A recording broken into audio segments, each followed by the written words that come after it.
पाठ. ज्या पुरुषाचे पाठ सिंहासारखे असते तो धनवान असतो. कासवाच्या पाठीसारखा ज्याचे पाठ असेल तो पुरुष गाजावाजासारखा राजासारखा सौभाग्यवान असतो. पाठीवर केस असणे अशुभ समजतात. कुस. कुस लहान असेल तर मनुष्य राजसम सुखी असतो. कुस जर केसयुक्त असेल तर ते केस वामवर्ती असतील तर पुरुषास दुःख सूचक असतात. हेच केस दक्षिणवर्ती असेल तर मनुष्य श्रेष्ठ सुखी असतो. स्त्रियांचे कुस मौरयुक्त केसांचे असणे फार अशुभ समजतात. हीच स्त्रियांची कुस लांबट व रुंद असेल तर श्रेष्ठ समजतात. पोट. ज्यांचे पोट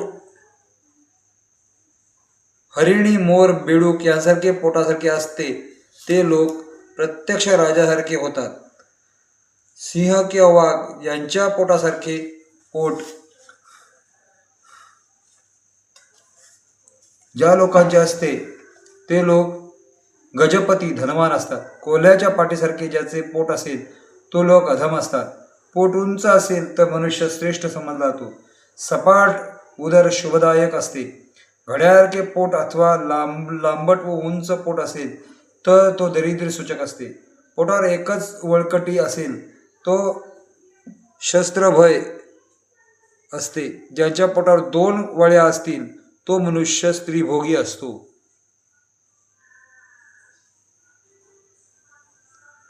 पोटावर 3 वळ्या असतील तर मनुष्य प्राय उपदेशी असतो. पोटावर 4 वळ्या असतील तो व बहुपुत्रवान असतो.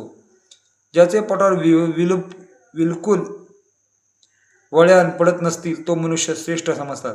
ज्याच्या पोटावर रेषा सरळ नसतात ती मनुष्य व्यभिचारी असते. ज्या स्त्रीचे पोट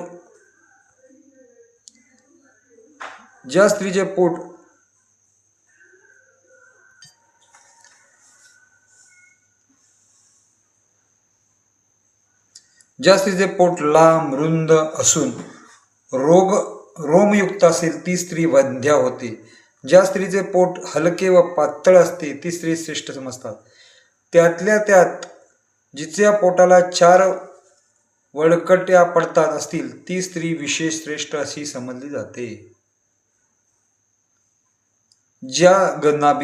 ज्याची नाभी वर्तुळाकार विस्तीर्ण व गहिरी असेल तर मनुष्य सुखी व एका ऐश्वर्य संपन्न असतो. उंच ओठावर लहान व अदृश्य अशी नाभी असेल तर मनुष्य दरिद्री होतो. रोमयुक्त नाभी विपुल संतती दर्शक असते. नाभी भोवती रोम असणे हे फार